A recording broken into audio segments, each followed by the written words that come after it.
सबसे पहली बात, मैं इस वीडियो में ये बिल्कुल नहीं बताने वाला कि अगर तुम बिल्कुल जीरो पर हो तो 500 प्लस कैसे ला सकते हो, क्योंकि ये बिल्कुल ही इंपॉसिबल है। और अगर तुम ऐसी वीडियो की तलाश में आए हो तो तुम मेरी इस चैनल को छोड़ के जा सकते हो। लेकिन अगर तुम्हारे नंबर भी 300 400 आ रहे हैं और तुम ये सोच रहे हो भैया किस तरह से मेरे नंबर 500 प्लस आ जाए, मतलब 100 200 नंबर में बढ़ा सकता हूं, तो यहाँ ये पॉसिबल है और यही वीडियो में बताने वाला हूँ। जैसे बायोलॉजी में तुम जब भी कोई चैप्टर पढ़ोगे तो उसमें सबसे पहले तुम्हें इंपॉर्टेंट टॉपिक्स पर ज्यादा फोकस करना है, और वो इंपॉर्टेंट टॉपिक्स तुम यहाँ पर देख भी सकते हो। सेम अगर मैं केमिस्ट्री की बात करूँ तो केमिस्ट्री में भी तुम्हें इंपॉर्टेंट टॉपिक्स वाइज ही चलना पड़ेगा। उसके साथ ही डे वाइज प्लान क्या होने वाला है वो भी मैं पूरा लिख कर लेके आया हूँ। और अगर तुम फिजिक्स में भी बिल्कुल जीरो पढ़ो ना, तो मैं ये तो नहीं बोल सकता तुम्हारे नंबर 100 आ जाएंगे, लेकिन हाँ 50-60 नंबर तुम अभी भी ला सकते हो। और वो कैसे आ सकते हैं, कंप्लीटली फ्री वे क्या होने वाला है उसका वो पूरा वीडियो में डिस्कस किया हूँ। तो hey everyone, once again welcome back to my channel. This is Harshit Kumar, a final year MBBS student at All India Institute of Medical Sciences AIIMS Raebareli. तो इसी के साथ लेट्स स्टार्ट द वीडियो। तो बात करते हैं कि नीट एग्जाम में अब जैसा 7 दिन क्या यार, मेरे ख्याल से 5-6 दिन बच गया होगा, ठीक है। तो अब नीट 2026 के लिए करना क्या है, तो सबसे पहले अगर तुम्हें देख के लग रहा होगा थंबनेल में भैया आपने 500 प्लस लिखा है, तो यार 500 प्लस मैंने उनके लिए लिखा है जिनके नंबर अभी 300 400 आ रहे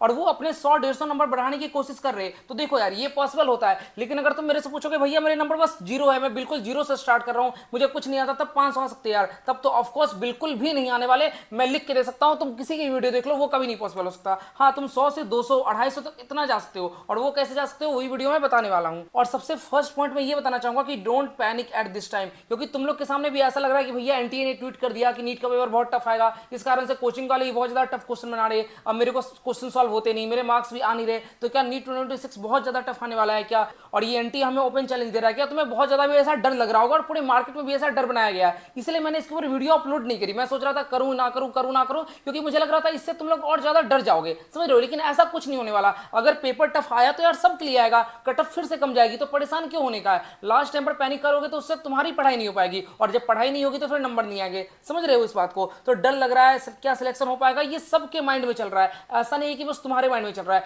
लेकिन ट्राई टू मिनिमाइज इट। जो ऑल इंडिया रैंक 1 जिसका आने वाला भी होगा ना, वो भी यही सोच रहा होगा कि क्या भाई मेरा टॉप 100 आ पाएगा कि नहीं आ पाएगा। तो इस टाइम पर सब लोग ओवर थिंकिंग कर रहे होते हैं, सब लोग थोड़े से डिप्रेस्ड रहती है, लेकिन तब भी तुम्हें उसको थोड़ा कम रखना है, अपनी पढ़ाई को ज्यादा रखना है, क्योंकि तुम्हें पता होना चाहिए कि एट द एंड जो मैं कर रहा हूं, जो मैं पढ़ाई कर रहा हूं, उससे ही मेरा रिजल्ट आएगा, बाकी सारी चीजें सब बेकार की है। और दूसरी चीज तुम्हें सबसे पहले ये देखना है कि क्या मेरा सिलेबस अभी तक कंप्लीट है, और अगर सिलेबस कंप्लीट है तो क्या पूरा कंप्लीट है या कुछ पार्ट बचा हुआ है। सबसे पहले तुम्हें ये देखना है। अगर तुम्हारे नंबर अभी 300 400 आ रहे हैं तो मेरा मानना है कि या तो पूरा कंप्लीट होगा या तो कुछ पार्ट बचे हुए होंगे। अगर तुम्हारी पूरी सिलेबस कंप्लीट है तो बहुत अच्छी बात है, तुम सही डायरेक्शन में जा रहे हो। बस तुम्हें क्या करना है, तुम्हें रिवाइज करना है, और किन चीजों को रिवाइज करना ये जरूरी है। ऐसा नहीं कि पूरी पोथी लेकर बैठ गए और पढ़ते जा रहे बस रीडिंग करते जा रहे, इसको रिवीजन नहीं करते। तुम्हें रिवीजन के टाइम पर यह पता होना चाहिए कि मेरा वीक पॉइंट्स क्या है, मुझे उसको ज्यादा एनालाइज करना, और उसके साथ तुम्हें यह भी पता होना चाहिए कि इंपॉर्टेंट टॉपिक्स क्या है, तुम्हें उसको पढ़ना है। समझ रहे, इंपॉर्टेंट टॉपिक्स कहां से पता चलता है, नीट के एनालिसिस से पता चलता है कि नीट के प्रीवियस क्वेश्चन में क्या क्या आ चुका है, और वो मैं तुम्हारे लिए कर दिया हूं, इंपॉर्टेंट टॉपिक्स लिख दिया हूं। और दूसरा तुम्हें ध्यान देना है डिफिकल्ट टॉपिक्स पर, जो तुम्हें डिफिकल्ट लगते हो, कि मैंने टेस्ट दिया तो मेरे से एनिमल किंगडम के एग्जांपल ज्यादा गलत हो रहे, मेरे के मॉर्फोलॉजी के एग्जांपल ज्यादा गलत हो रहे, मेरे से जेनेटिक्स का क्वेश्चन गलत हो रहा है, तो तुम्हें उस पर ज्यादा फोकस करना है। तो रिवीजन किस चीज का करना है, इंपॉर्टेंट टॉपिक्स का और डिफिकल्ट टॉपिक का, समझ गए। और जो स्टूडेंट्स ऐसे हैं जिनका सिलेबस का कुछ पार्ट बचा हुआ है, कि भैया फिजिक्स पूरा बचा हुआ है, या फिजिक्स के कुछ चैप्टर बचे हुए, या भैया ऑर्गेनिक केमिस्ट्री समझ में नहीं आती, फिजिकल केमिस्ट्री समझ में नहीं आती, तो तुम्हें क्या करना, तुम्हें इन सब को कंप्लीट करना है। लेकिन करना क्या है, इन सब के बस इंपॉर्टेंट टॉपिक्स को ही करने हैं, समझ रहे हो। ऐसा नहीं कि बिल्कुल तुम छोड़ के चले जाओगे। अगर तुम सोच रहे हो मैं बिल्कुल फिजिक्स छोड़ के चले जाऊं और तब 500 नंबर आ जाएगा, तब यार मुश्किल है, सच बताऊं तो। तुम्हें करके जाना होता है, तुम्हें सिलेक्टेड पोर्शन को करके जाना होता है कि अच्छा हाँ यहां से क्वेश्चन बार बार आ रहा है तो इसको तो मैं करके जाता हूं, और वो कहां से क्वेश्चन आ रहा है, तुम्हें उसको कहां से करना है, ये सारी चीजें तुम्हें वीडियो में मिलेगी, बस लास्ट तक वीडियो में बने रहना। तो तुम्हें लग रहा होगा भैया बार बार इंपॉर्टेंट टॉपिक बोल रहे हो, लेकिन ये इंपॉर्टेंट टॉपिक मिलेंगे कहां से, आप ये तो बताओ। तो सब रखो यार, सब मिलने वाला है। सब्जेक्ट वाइज स्ट्रेटजी की बात करूं तो इस टाइम पर अगर तुम मुझसे पूछोगे तो मैं तुम्हें बोलूंगा सबसे ज्यादा टाइम तुम्हें अभी बायो को ही देना चाहिए, क्योंकि अगर तुम्हारे नंबर बढ़ सकते हैं ना यार, तो बायोलॉजी से बहुत ज्यादा बढ़ सकते हैं। अगर तुम एनसीईआरटी को पूरी अच्छी तरह से रट के चले जाओगे, with example, with lines, with summary, with diagram, सब कुछ, तब तुम्हारे 330 नंबर तो कहीं नहीं गए, ये बात गारंटेड है। लेकिन अगर मान के चलो तुम एनसीईआरटी को ही नहीं पढ़ते हो, तुम बायो पे इतना ध्यान नहीं देते हो, तो क्या पता तुम्हारे नंबर 250 आके रुक जाए, समझ रहे हो। तो बायो को याद करना बहुत जरूरी है। बायो को पढ़ सब लोग लेते हैं, लेकिन याद बहुत कम लोग करते हैं। तो याद करो, और बायो के 5 से 6 घंटे पढ़ो, और पढ़ना नहीं तुम्हें रिवीजन करना। और रिवीजन कैसे करना है बता दिया ना, और रिवीजन में भी तुम्हें इंपॉर्टेंट टॉपिक्स को ज्यादा पढ़ना है। इंपॉर्टेंट टॉपिक्स क्या है बताने वाला हूं, ठीक है। बात करें फिजिक्स की, तो फिजिक्स को भी तुम्हें 4-5 घंटे पढ़ना है, उसके कैसे पढ़ना है, किस दिन क्या क्या पढ़ना है, पूरा प्लान लेकर आया हूं, तुम लास्ट तक बने रहना। और रही बात केमिस्ट्री की, तो जो भी टाइम तुम्हारा फिजिक्स और बायोलॉजी से बच जाएगा उसको तुम किसको दे दोगे, केमिस्ट्री को दे दोगे। और सबसे important point, never waste time on reading one subject daily. ऐसा कभी मत करना कि पूरा दिन बायोलॉजी पढ़ते रह गए, पूरे दिन फिजिक्स करते रह गए, नेवर एवर, क्योंकि यहां पर एक एक सब्जेक्ट इंपॉर्टेंट है, तुम्हें हर एक सब्जेक्ट को इंपॉर्टेंस देनी होगी। मानता हूं तुम्हारी फिजिक्स वीक होगी, तो मैं ये नहीं बोल रहा कि तुम फिजिक्स को स्ट्रांग कर दोगे, भाई एक सप्ताह के अंदर फिजिक्स स्ट्रांग नहीं हो सकता, लेकिन हाँ भाई 50-60 नंबर तो आ ही जाएंगे ना अगर तुम बिल्कुल जीरो पे हो, और अगर 30-40 पे हो तो 100 नंबर तक तो आ सकते हैं। तो ट्राई क्यों ना मारे, अगर हमारे पास चांस है, मैं मानता हूं 1% ही चांस है, तो चांस क्यों ना लेकर देखा जाए, क्या पता हो जाए। समझ रहे हो बात को? तो अब मैं बताने वाला हूं तुम्हें इंपॉर्टेंट टॉपिक्स की लिस्ट। जैसे बायोलॉजी के अंदर मैंने पेपर को एनालाइज किया और देखा कि कहां सबसे ज्यादा क्वेश्चन आता है। जैसे मैं बात करूं बायोलॉजिकल क्लासिफिकेशन की, तो सबसे ज्यादा क्वेश्चन आया है 5 किंगडम क्लासिफिकेशन, मतलब विटेकर का जो क्लासिफिकेशन था। उसके बाद है मोनरा, उसके बाद प्रोटिस्टा, उसके बाद फंगाई, उसके बाद वायरट्स। तुमने देख के ऐसा लग रहा भैया आपने तो सारा ही लिख दिया। हाँ भाई सारा लिखा है, लेकिन तब भी तुम्हें एक ऑर्डर पता चल गया ना कि इससे ज्यादा क्वेश्चन आया, इससे कम आया है, तो तुम्हें आइडिया लगा सकते हो, ठीक है। और उसमें भी कौन कौन से टॉपिक से आया, लेकिन मोनरा में क्या आया, आर्की बैक्टीरिया, यू बैक्टीरिया का डिफरेंस आया, सेप्स आया है, न्यूट्रिशन मोड्स आया, माइकोप्लाज्मा आया, तो तुम्हें पता चल जाएगा कि हाँ अच्छा इसको तो पढ़कर जाना ही है। दूसरा तुम देखोगे प्लांट किंगडम। प्लांट किंगडम में क्या, एल्गी बहुत इंपॉर्टेंट है। एल्गी में भी क्या तुम देखो, पिगमेंट्स स्टोर्ड हो गया, सेल वॉल हो गया, एग्जांपल हो गया, ये सब तुम्हें पता होनी चाहिए, इससे बहुत ज्यादा हर साल ही क्वेश्चन आते हैं। दूसरा ब्रायोफाइट, ये भी तुम्हें पता होना चाहिए, होता है क्या एम्फीबियन और प्लांट किंगडम होता है, मोसेस होता है। टेरिडोफाइट, ये भी पता होना चाहिए। जिम्नोस्पर्म उतनी कम क्वेश्चन आते हैं, एंजियोस्पर्म से भी थोड़ा कम क्वेश्चन आता है। और उसके साथ ही जिम्नोस्पर्म, एंजियोस्पर्म में क्या पता होना चाहिए, मतलब उस टॉपिक के अंदर भी क्या सब टॉपिक्स है जो तुम्हें पता होनी चाहिए, ये भी इसमें लिख रखा है। देख रहे हो, उस तरह से मैं बात करूं मॉर्फोलॉजी की, तो मॉर्फोलॉजी में तुम्हें रूट हो गया, स्टेम हो गया, लीफ हो गया, इन्फ्लोरेसेंस हो गया, फ्लावर हो गया, फैमिली हो गया,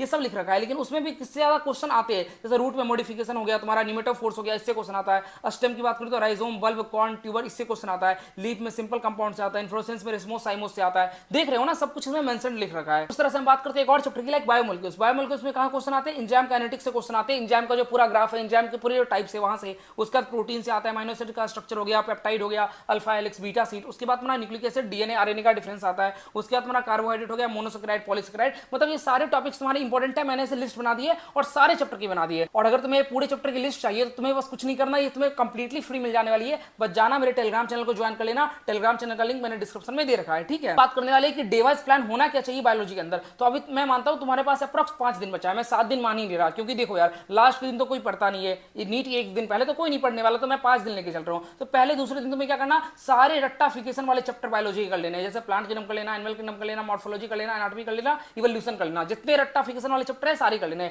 D3 D4 में तुम्हें क्या करना, सारे कंसेप्चुअल चैप्टर कर लेने। कंसेप्चुअल चैप्टर मतलब क्या हो गया, जेनेटिक्स का दोनों पार्ट हो गया, बायोटेक का दोनों पार्ट हो गया। उसके अलावा बताओ क्या होगा, उसके अलावा ह्यूमन फिजियोलॉजी हो गया, फोटोसिंथेसिस, रिस्पिरेशन हो गया, सेल साइकिल हो गया, बायोमोलिक्यूल्स हो गया, तो वो सारा थोड़ा कंसेप्चुअल है, उसको भी तुम्हें कर लेना। और D5 में क्या करोगे, जो भी थोड़ा रट्टाफिकेशन वाला पार्ट तुमने पढ़ा है उसको रिवाइज कर लेना। लाइक एग्जांपल बहुत ज्यादा होते हैं ना इन सारे चैप्टर में, तो उसको रिवाइज कर लेना। और साथ ही जो अदर चैप्टर बच जाएंगे उनको भी तुम्हें कंप्लीट कर लेना। और सबसे इंपॉर्टेंट पॉइंट ये है कि तुम्हें एनसीईआरटी से इस टाइम पर रीड करना है और स्टेटमेंट पर फोकस करना है, क्योंकि नीट एग्जाम में जो क्वेश्चन आने वाला होगा वो बिल्कुल स्टेटमेंट वाइज क्वेश्चन आएगा, तो तुम्हें उसके लिए स्टेटमेंट याद होनी चाहिए। बहुत लोग इस टाइम पर मुझे ये बोल रहे हैं कि क्या भैया मैं कोई शॉर्ट नोट परचेज कर लूं क्या। तो देखो यार, अगर तुम शॉर्ट नोट से पढ़ोगे ना तो मैं ये बोलता हूं कि तुम्हारे नंबर 250 तक आ जाएंगे। लेकिन अगर तुम टारगेट ले रहे हो कि भैया मेरे को बायो में 320 चाहिए, तब तुम्हें पढ़ना पड़ेगा एनसीईआरटी, तब तुम्हें एनसीईआरटी को याद करना पड़ेगा, तब तुम्हें स्टेटमेंट को भी याद करना पड़ेगा। और I know it's not be easy, आसान नहीं होने वाला, लेकिन अगर तुम्हारे पास लिस्ट रहेगा ना कि हाँ भैया ये इंपॉर्टेंट टॉपिक्स है, तो उसको मैं ज्यादा प्रायोरिटाइज कर सकता हूं। समझ रहे हो बात को, बढ़िया। और वही मैंने लिख दिया कि नीट के एक दिन पहले तो ऑब्वियस सी बात है तुम नया तो कुछ मत पढ़ना,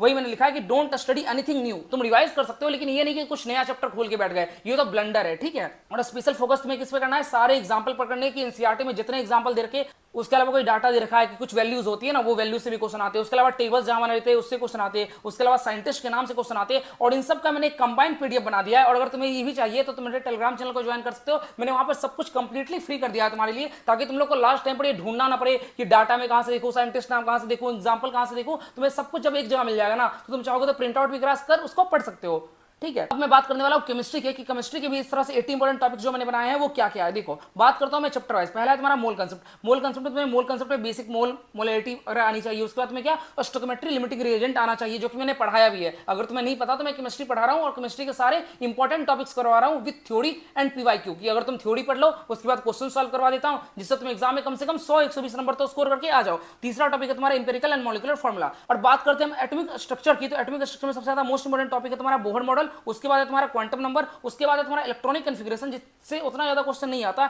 और लास्ट में तुम्हारा de Broglie and Heisenberg principle. ठीक है, उसके बाद हम बात करें सोल्यूशन वाले चैप्टर की, तो सोल्यूशन में तुम्हारा elevation of boiling point, difference of fusing point, दूसरा है तुम्हारा ऑस्मोटिक प्रेशर, तीसरा है तुम्हारा रॉल्स लॉ और वेपर प्रेशर। ये तीनों टॉपिक बहुत ज्यादा इंपॉर्टेंट है सोल्यूशन के, और ये भी मैंने पढ़ा रखा है। इक्विलिब्रियम की बात करूं तो इक्विलिब्रियम में केपी केसी का रिलेशन हो गया, आयनिक इक्विलिब्रियम में पीएच का वैल्यू हो गया, सॉल्वेटिव प्रोडक्ट मतलब केएसपी हो गया, या फिर ली चार्टियर्स प्रिंसिपल। ये चारों टॉपिक मैंने कल ही पढ़ाया है, तुम जाकर देख सकते हो। ठीक है, अब बात मैं करता हूं कि केमिस्ट्री में तुम्हें डे वाइज प्लान क्या रखना चाहिए। तो सबसे पहले तुम्हें उस चैप्टर को स्ट्रेंथन करना है या मजबूत करना है जो तुम्हें पहले पढ़ रखा है या जो तुम्हें पहले से आता है। फॉर एग्जांपल, अगर तुम्हें ऑर्गेनिक इस टाइम पर नहीं आता ना, तो फालतू में ऑर्गेनिक करने मत चले आना, कर लेना, मैं बताऊंगा कब करना है, लेकिन पहले तुम्हें जो आता है उसको स्ट्रॉन्ग करो। मतलब मैं बात करूं डे 1 डे 2 की, तो तुम्हें क्या करना, जो तुम्हारे स्ट्रॉन्ग चैप्टर है या मतलब जो तुम्हारे थोड़े से भी स्ट्रॉन्ग है उसको और स्ट्रॉन्ग बना के 100% कर लेना, क्योंकि केमिस्ट्री ऐसा सब्जेक्ट है कि अगर तुम्हें वो चीज अच्छी तरह से आती है ना, तो तुम्हारा उसमें मार्क्स लूज नहीं होने वाला। मतलब फॉर एग्जांपल, बहुत लोग की इनऑर्गेनिक अच्छी होती है, तो तुम्हें ऐसा लगता है कि हाँ भैया मेरी इनऑर्गेनिक अच्छी है, तो इनऑर्गेनिक इस 2 दिन के अंदर बहुत अच्छी तरह से स्ट्रॉन्ग कर लो और 100% उसको बना लो। उसके बाद अगले 2 दिन के अंदर तुम्हें क्या करना, अपने वीक चैप्टर करना है। जैसे ऑर्गेनिक बहुत सारे लोग के वीक होती है, तो नेम्ड रिएक्शन उसमें कर लेना, बायोमोलिक्यूल्स कर लेना, इंपॉर्टेंट रिएक्शन कर लेना, और प्यूरिफिकेशन वाला कर लेना। यहां से तुम्हें 4-5 क्वेश्चन तो आराम से देखने मिलेंगे, मैं मिनिमम बोल रहा हूं 5 क्वेश्चन तो देखने मिलेंगे ही मिलेंगे।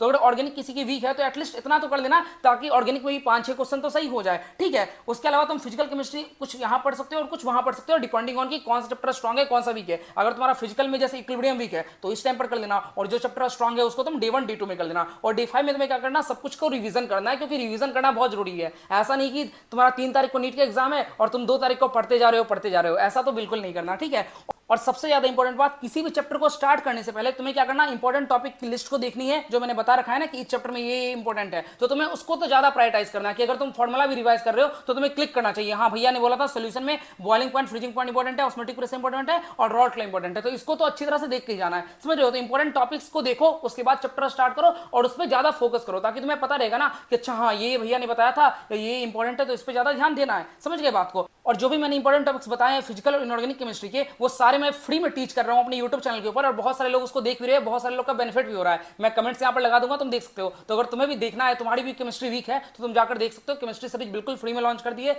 साथ में मैं डीपीपी भी देता हूं, डीपीपी सारे टेलीग्राम पर है। ठीक है, उसको ज्वाइन कर लेना।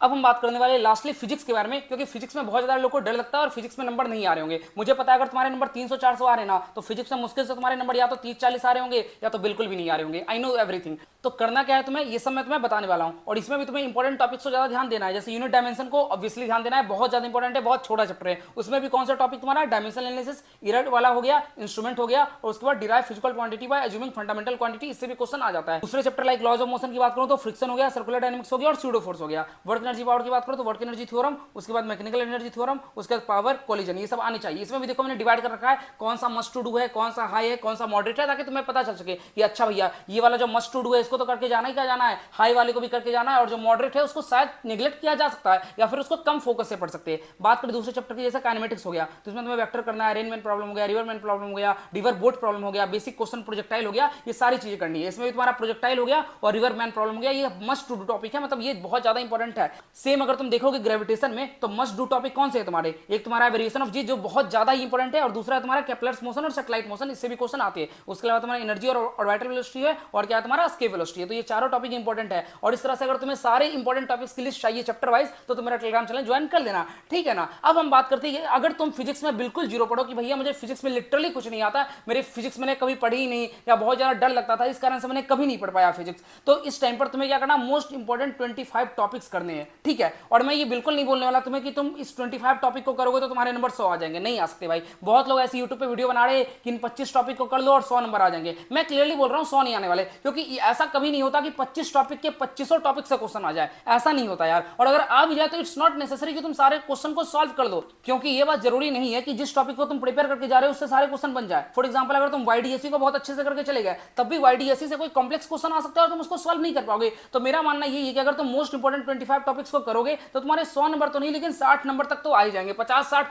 जो कि बेयर मिनिमम नंबर होता है, तुम्हें 500 नंबर तक पहुंचने के लिए चाहिए होता है, तो वो तुम ले आओगे। तो जैसे अगर तुम्हें ओवरऑल 500 नंबर चाहिए तो तुम क्या करोगे, तुम बायो में ले आओगे अपने आराम से 330 नंबर, तुम फिजिक्स में ले आओगे 60-70 नंबर, और केमिस्ट्री में बचे हुए 100-110 नंबर ले आओगे और तुम्हारे 500 आ जाने वाले। लेकिन ये नहीं हो सकता कि यार तुम 0 से 100 पहुंच जाओ, बिल्कुल भी नहीं हो सकता, इम्पॉसिबल है ऐसा, ठीक है। और ये लेक्चर तुम्हें मिलेंगे कहां से कि भैया 25 इंपॉर्टेंट टॉपिक्स में कहां से कर लूं, तो ये मैंने फ्री में डाल रखे अपने यूट्यूब चैनल पर, तुम जाना, एक सीरीज का नाम है फिजिक्स 360 सीरीज, उसको जाकर देखोगे तुम्हें मिल जाने वाला है, और उसके बाद तुम्हें पीवाईक्यू सॉल्व कर देना है। वैसे मैंने उसमें पीवाईक्यू सॉल्व करा है, लेकिन उतने ज्यादा नहीं करा है, तो तुम अपने एंड से कुछ पीवाईक्यू सॉल्व कर लोगे, तुम्हारा काम हो जाएगा। लेकिन अब कुछ ऐसे स्टूडेंट भी होंगे जिन्होंने फिजिक्स पढ़ा तो है, लेकिन उनको कुछ याद नहीं आ रहा होगा। जैसे तुम लोग बोलोगे भैया मैंने फिजिक्स में काइनेमेटिक्स देखा था, इलेक्ट्रोस्टैट्स देखा था, करंट इलेक्ट्रिसिटी देखा था, बट अभी मुझे याद नहीं आ रहा है, या फिर पढ़ा था याद भी आ रहा है बट मेरे नंबर नहीं आ रहे, 30-40 नंबर ही आ रहे, समझ में नहीं आ रहा क्या किया जाए। तो देखो तुम्हें इस टाइम पर एक ऐसा कंसाइज लेक्चर का सोर्स चाहिए जिसके अंदर सारे कंसेप्ट्स हो, सारे शॉर्ट ट्रिक्स हो, और साथ में इंपॉर्टेंट पीवाईक्यू जो आ सकते हैं वो सारे एक्सप्लेन्ड हो। और ये सारी चीजें तुम्हें मिलने वाली है, कहां मिलेगी बताता हूं। और तुम ये सोचो कि ये सारी चीजें अगर एक चैप्टर में है तो एक चैप्टर कितने घंटे में कंप्लीट होगा, बस 1 घंटे के अंदर कंप्लीट हो जाएगा। सोचो इतने कम टाइम के अंदर, और ये मैंने तुम्हारे लिए पढ़ा रखा है, कहां पढ़ा रखा है बताने वाला हूं, ठीक है। तो तुम्हें पढ़ना कैसे है पहले ये बताता हूं। जैसे day 1, day 2, day 3, day 4, day 5, तो करना क्या है, जो ऊपर का 4 दिन होने वाला है, डे 1, 2, 3, 4, 4 दिन के अंदर तुम्हें क्या करना है, डेली तुम्हें 3 चैप्टर पढ़ना ही पढ़ना है, ठीक है। और क्या करना, 2 घंटे के क्वेश्चन लगाने हैं। तो 3 चैप्टर पढ़ने में कितना टाइम जाएगा, 3 घंटा जाएगा, 2 घंटे क्वेश्चन सॉल्व करने में कितना जाएगा, 2 घंटा जाएगा, टोटल कितना हो गया, 5 घंटा हो गया, ठीक है। तो 5 घंटे तुम्हें डेली फिजिक्स पढ़ना ही है। तो इससे क्या होगा, तुम्हारा 4 दिन के अंदर 12 मोस्ट इंपोर्टेंट चैप्टर कवर हो जाएगा, ठीक है। और मैं ये बात तुम्हें इसलिए बोल रहा हूं क्योंकि तुमने पहले से कुछ ना कुछ पढ़ रखा है, तो तुम्हें आइडिया लगेगा, तुम्हें पता होगा कि हाँ भैया वेक्टर क्या होता है, तुम्हें ये पता होगा ना, तुम्हें पता होगा वेक्टर का addition a² + b² + 2ab cos theta होता है। तो जिनको ये पता है उनके लिए थोड़ा पढ़ना आसान होगा। और अगर तुम 12 मोस्ट इंपोर्टेंट चैप्टर को कर लोगे ना, तो मैं इतना तो दावे के साथ बोल सकता हूं तुम 100 नंबर तो आसानी से स्कोर कर लोगे, बहुत ज्यादा आसानी से कर लोगे। 12 चैप्टर कौन से मैं बता देता हूं, unit dimension, kinematics, NLM, gravitation, electrostats, current electricity, dual nature, atoms, nuclei, semiconductor, ray optics, wave optics, इतना अगर तुम कर लेते हो तो 100 नंबर तुम्हारे कहीं नहीं जाने वाले, ठीक है। और पढ़ना कहां से इन सारे चैप्टर को, इन सारे चैप्टर को पढ़ना है मेरे फिजिक्स सीरीज से, ठीक है। मेरे फिजिक्स सीरीज कहां मिलने वाली है, मेरे ऐप में मिलने वाली है। और यही फिजिक्स सीरीज मैंने पिछले साल ही पढ़ाई थी, वो पढ़ाई थी यूट्यूब पर, और उससे नीट 2025 में 120 नंबर का क्वेश्चन आया था। इसलिए मैं इतना दावे के साथ बोल पा रहा हूं कि अगर 120 नंबर का क्वेश्चन पिछले साल आ गया तो 100 नंबर तो तुम भी स्कोर कर लोगे यार इन चैप्टर को पढ़कर, ऐसा कुछ बहुत ज्यादा दिक्कत नहीं होने वाली, ठीक है। और ये फिजिक्स सीरीज के कुछ लेक्चर है, तुम लेक्चर देख सकते हो, मैं इतने अच्छे से एक्सप्लेन करता हूं। साथ में तुम्हें डीपीपी मिल जाती है, और डीपीपी में भी तुम चाहोगे तो 10 से 20 क्वेश्चन सॉल्व कर सकते हो, क्योंकि इस टाइम पर इतना टाइम नहीं है कि तुम 30 से 40 क्वेश्चन सॉल्व कर पाओ। 10-20 क्वेश्चन नीट लेवल के मैंने बना के सेपरेट करके उसको सॉल्व करोगे, काम हो जाने वाला है, ठीक है। और इन सबका ऑब्वियस सी बात है कुछ प्राइस होने वाला है, क्योंकि प्राइस रखना पड़ता है यार, ये सारी चीजें ऐप में है तो मतलब कुछ रेगुलेशन लगता है, ऐप का कुछ कॉस्ट लगता है, तो और ये सारी चीजें बस 799 रुपये मिल रही है। तो अगर तुम एफोर्ड कर सकते हो तब इसको तुम बाय कर लेना, क्योंकि मैं मानता हूं कि इस टाइम पर कुछ लोग एफर्ट नहीं कर पाएंगे, तो जो एफर्ट नहीं कर पा रहे हैं वो जाकर मेरे यूट्यूब पे सीरीज देख सकते हैं, मैं फ्री में पढ़ा चुका हूं, उसमें कोई दिक्कत नहीं है। बस यही है उसमें मैंने चीजें इतनी कंसाइज बताई है ना, बहुत सारी चीजें छोड़ रखी है, तो हो सकता होगा एग्जाम में कुछ क्वेश्चन आ जाए और तुम्हें पता ना चले, या फिर मैंने उसमें उतनी ज्यादा क्वेश्चन प्रैक्टिस नहीं कराई है, क्योंकि तुम लोग को मेन दिक्कत इसमें आती है कि भैया मेरे से क्वेश्चन सॉल्व नहीं होते। तो क्वेश्चन सॉल्व नहीं होते तो क्वेश्चन सॉल्व करने के लिए तुम्हें टाइम लगेगा, समझ रहे हो, तुम्हें देखना पड़ेगा कि क्वेश्चन को सॉल्व कैसे करना होता है, अप्रोच कैसे लगाना होता है। तो ये सब मैंने वीडियो में बहुत अच्छी तरह से बताया, इसलिए बता रहा हूं कि अगर अफोर्ड कर सकते हो तो ज्वाइन कर लेना, तुम्हारा पैसा तो बिल्कुल वेस्ट नहीं होने वाला, इसलिए तुम बिल्कुल भी मत सोचना। और क्योंकि तुम्हारी जो गवर्नमेंट मेडिकल कॉलेज की सीट होती है ना, वो तो 799 रुपये से बहुत ज्यादा कीमती होती है और बहुत ज्यादा मायने रखती है। और अगर तुम्हें इसे परचेज करना है तो डाउनलोड कर लेना मेरा ऐप नीट बडी, इसका लिंक जो है डिस्क्रिप्शन या पिन कमेंट में दे रखा है। उसके बाद कोर्स पे जाना, कोर्स में जाकर फिजिक्स सीरीज पे जाना, उसको बाय कर लेना। और अगर कोई दिक्कत आ रही है या अगर तुम्हें iOS या मतलब एप्पल के फोन में डाउनलोड करना है, आईपैड में डाउनलोड करना है, तो तुम मुझे व्हाट्सअप कर सकते हो इस नंबर पे, मैं बता दूंगा कैसे क्या प्रोसेस होने वाला है। अब हम बात करने वाले हैं लास्ट पॉइंट की ओर, जो कि ये मॉक टेस्ट। तो मॉक टेस्ट भैया कब दे, आपने ये तो बता दिया इतना पढ़ना है इतना पढ़ना, लेकिन इसके बाद मॉक टेस्ट देने का तो टाइम बचेगा ही नहीं, तुम तो यही सोच रहे होगे। हाँ बात बिल्कुल सही है, लेकिन देखो यार मॉक टेस्ट देने का सिर्फ 2 मकसद होता है। क्या मकसद होता है, पहला कि तुम एनालाइज कर पाओ और वीक टॉपिक को आइडेंटिफाई कर पाओ, और दूसरा कि तुम टाइम मैनेजमेंट करना सीख पाओ कि टाइम मैनेजमेंट किया कैसे जाता है, ठीक है। और ये दोनों चीजें तुम्हें मॉक टेस्ट से सीखनी होती है। ये नहीं कि अगर मेरे नंबर मॉक टेस्ट में 400 आ रहे हैं तो भैया अब तो मेरा सिलेक्शन नहीं हो पाएगा, मैं रोना धोना स्टार्ट कर दूं, मैं डिप्रेस हो जाऊं, ऐसा नहीं करना होता, ठीक है। और इसलिए मैं बोल रहा हूं अगर तुमने पहले से मॉक टेस्ट दे रखा है तो तुम्हें पता होगा ना कि तुम्हारे वीक टॉपिक्स क्या है, तुम्हें पता होंगे तो तुम्हें उस पर ही वर्क करना, तुम्हें अलग से अब मॉक टेस्ट देने की जरूरत नहीं है। अगर तुम्हें ऐसा लगता है कि हाँ भैया मुझे वीक टॉपिक तो पता है लेकिन मेरी टाइम मैनेजमेंट उतनी अच्छी तरह से नहीं है, तब तुम कुछ मॉक टेस्ट दे सकते हो, 2-3 मॉक टेस्ट दे देना, ठीक है। लेकिन अगर तुम एक ऐसे स्टूडेंट हो जो अभी तक मॉक टेस्ट कभी दिया ही नहीं है, तब तुम्हें क्या करना, तब तुम्हें मिनिमम 2 से 3 मॉक टेस्ट तो देना ही है, क्योंकि तुम्हें पता चल सके कि हाँ टाइम मैनेज कैसे किया जाता है, कैसे बायो को 1 घंटा दिया जाता है, कैसे केमिस्ट्री को 30-40 मिनट के अंदर खत्म किया जाता है, कैसे फिजिक्स को 1.5 घंटे के अंदर खत्म किया जाता है, समझ रहे हो इस बात को। और तुम्हें ओएमआर फिलिंग की प्रैक्टिस करनी है, घर पे कम से कम 10-15 ओएमआर ले आना और प्रैक्टिस डेली करना 2-3 ओएमआर की, तभी तुम जल्दी ओएमआर को फिल कर पाओगे। तो यार यही थी इस वीडियो में, लेकिन इसके बाद भी अगर तुम्हारा कोई डाउट बचता है तो तुम नीचे कमेंट कर सकते हो, मैं उसका रिप्लाई फॉर श्योर कर देने वाला हूं। तब तक पढ़ते रहो, मचाते रहो, और ज्यादा टेंशन लेने का नहीं है यार, जो होगा सब अच्छा होगा। विश्वास रखो खुद के ऊपर और विश्वास रखो गॉड के ऊपर, भगवान के ऊपर, जो भी तुम बोलते हो, ठीक है। और तब तक लिए मचाते रहो, पढ़ते रहो, बाय बाय।